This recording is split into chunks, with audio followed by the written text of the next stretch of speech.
Hello दोस्तों, मैं हूं अनुराग और स्वागत है आपका मेरे चैनल ग्लोबल इश्यूज के अंदर। आज हम बात करेंगे ताइवान, यूएसए और चाइना के बीच में जो ट्रायंगल बनता है, इन तीनों देशों के बीच में क्या कुछ होता है। यूएसए क्यों ताइवान को सपोर्ट करता है, ताइवान क्यों यूएसए की साइड है, और चाइना इन दोनों के स्टैंड को या फिर कहीं ताइवान के स्टैंड को क्यों अपोज करता है हर बार। इन सभी बातों के बारे में आज जानने की कोशिश करेंगे इस वीडियो के अंदर। दोस्तों, हाल ही में यूएसए ने ताइवान को यूनाइटेड नेशंस के अंदर सीट दिलाने की बात कही है और यूएसए ने यह भी कहा है कि पूरी दुनिया को यूएसए और ताइवान का इस काम के अंदर साथ देना चाहिए। साथ ही साथ यूएसए ताइवान के साथ मिलिट्री टाइज भी रखता है और उसका कहना है कि चाइना के किसी भी एग्रेशन के खिलाफ यूएसए ताइवान के साथ खड़ा रहेगा हमेशा। जबकि चाइना का कहना है कि यूएसए ताइवान के अंदर नहीं आ सकता, उनको सपोर्ट नहीं कर सकता, क्योंकि ताइवान तो चाइना का एक प्रोविंस है और चाइना बड़े एग्रेसिव तरीके से अमेरिका को धमकाने की भी कोशिश करता है। वो बोलता है कि अमेरिका चाइना को कम समझने की गलती ना करे। चाइना भी इसको लेकर काफी एग्रेसिव है। चाइना ने हाल ही में बहुत सारे एयरक्राफ्ट ताइवान के एयर स्पेस में भेजे हैं और कई तो उनके अंदर न्यूक्लियर केपेबल एयरक्राफ्ट थे। ये तो हाल ही में हो रही जो घटनाएं हैं उसकी एक झलक थी, मगर इसकी हिस्ट्री क्या है, चलिए उसके बारे में बात करते हैं। देखिए दोस्तों, वर्ल्ड वार 2 के बाद चाइना को इंडिपेंडेंस मिल गई थी 1949 में। उसके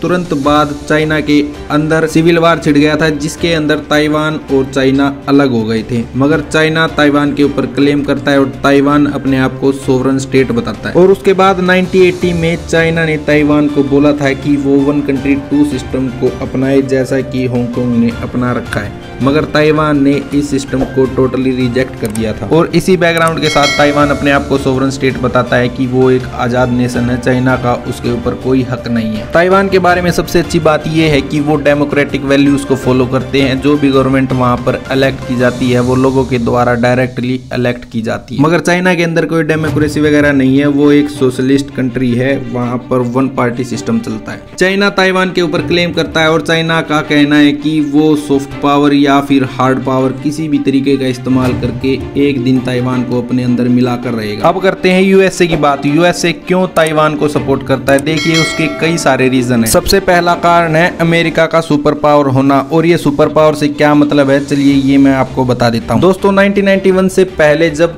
तक यूएसएसआर का डिसइंटीग्रेशन नहीं हुआ था, दुनिया 2 भागों में विभाजित थी, या यूं कहें 2 पोल्स में विभाजित थी।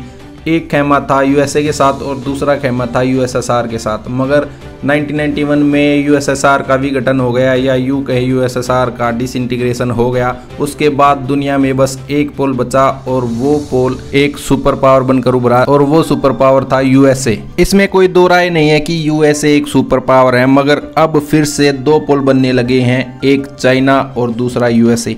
चाइना काफ़ी एग्रेसिव तरीके से अपनी इकोनॉमिक पॉलिसीज़ को दुनिया के ऊपर लगा रहा है। वो ऐसे ऐसे प्रोडक्ट्स बना रहा है जो काफ़ी सस्ते हैं और दुनिया उसको खरीद रही है, जिससे चाइना अपने आप को इकोनॉमिकली काफ़ी स्ट्रॉन्ग करता जा रहा है। साथ ही China United Nation Security Council के अंदर एक परमानेंट मेंबर है, यानी कि उसके पास वीटो पावर है। और दूसरी बात, उसके पास न्यूक्लियर वेपन्स हैं अमेरिका की तरह। इन्हीं सारी पॉजिटिव पॉइंट्स की वजह से चाइना दुनिया के अंदर सेकेंड पोल क्रिएट करने में सक्सेसफुल होता जा रहा है, जो अमेरिका के लिए एक चिंता की बात है। अमेरिका को इसी बात का डर है कहीं चाइना एक सेकेंड पोल क्रिएट ना कर दे यूएसएसआर की तरह, और कहीं चाइना सुपर पावर बनने की तरफ आगे ना बढ़ने लग जाए। दूसरा कारण है अमेरिका का सबसे पुरानी डेमोक्रेसी होना। ताइवान भी डेमोक्रेसी को सपोर्ट करता है, वो उसको फॉलो करता है, तो अमेरिका चाहता है कि ताइवान के अंदर डेमोक्रेसी बनी रहे, इसीलिए ताइवान को अमेरिका सपोर्ट करता है। तीसरा कारण है ताइवान अमेरिका से भारी मात्रा में मिलिट्री वेपन्स खरीदता है, और अगर ताइवान नहीं होगा तो उसके मिलिट्री वेपन्स ताइवान नहीं खरीद पाएगा,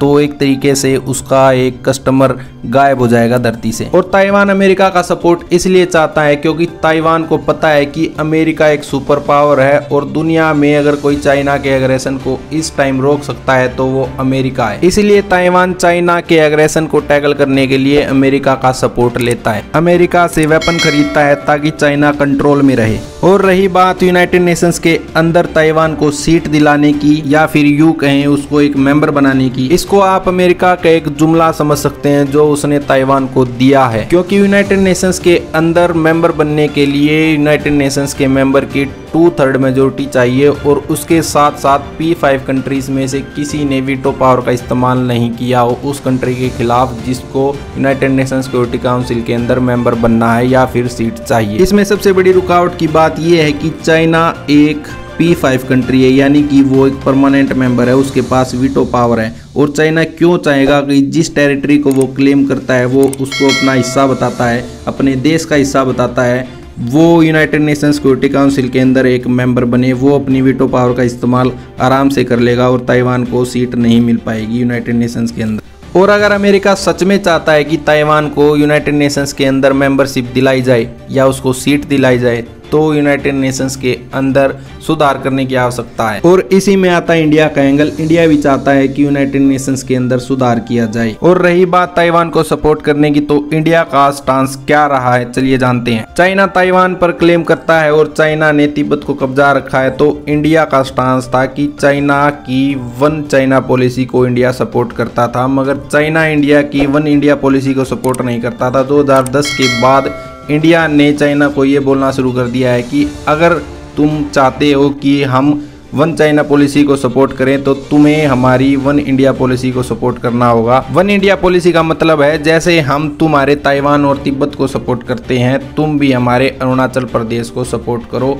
अरुणाचल प्रदेश इंडिया का हिस्सा है, ये बोलना शुरू करो। और अब करते हैं दोस्तों कंक्लूजन की बात। तो दोस्तों आपको ये बात समझने की जरूरत है कि ताइवान अकेला नहीं है जिसको चाइना अपना हिस्सा बताता है, जिसके ऊपर वो अपना अधिकार व्यक्त करता है। इसके अलावा भी काफ़ी जगह ऐसी हैं जहां पर चाइना अपना क्लेम करता है और उसके 12 कंट्रीज के साथ लैंड बाउंड्री डिस्प्यूट्स हैं। और तो और चाइना पूरे साउथ चाइना सी को भी क्लेम करता है, वो अनक्लोज के रूल्स को भी नहीं मानता। दोस्तों अमेरिका ऐसे ही ताइवान को सपोर्ट करता रहेगा और मेरे ख्याल से इंडिया भी अब ताइवान को सपोर्ट करेगा, क्योंकि ताइवान को सपोर्ट करना इंडिया के फायदे में है। चाइना क्लेम करता रहता है कि अरुणाचल प्रदेश उसका है, तो चाइना उसको एक तरीके से चुटकी भर सकता है ताइवान की बात उठाकर। मेरे ख्याल से इंडिया को ताइवान को सपोर्ट करना चाहिए, चाइना की वन चाइना पॉलिसी को लात मारनी चाहिए, क्योंकि अगर तुम हमारी वन इंडिया पॉलिसी को सपोर्ट नहीं करते तो हम तुम्हारी वन चाइना पॉलिसी को क्यों सपोर्ट करें। दोस्तों आपके लिए एक सवाल है, आपको क्या लगता है इंडिया को ताइवान का सपोर्ट करना चाहिए या नहीं,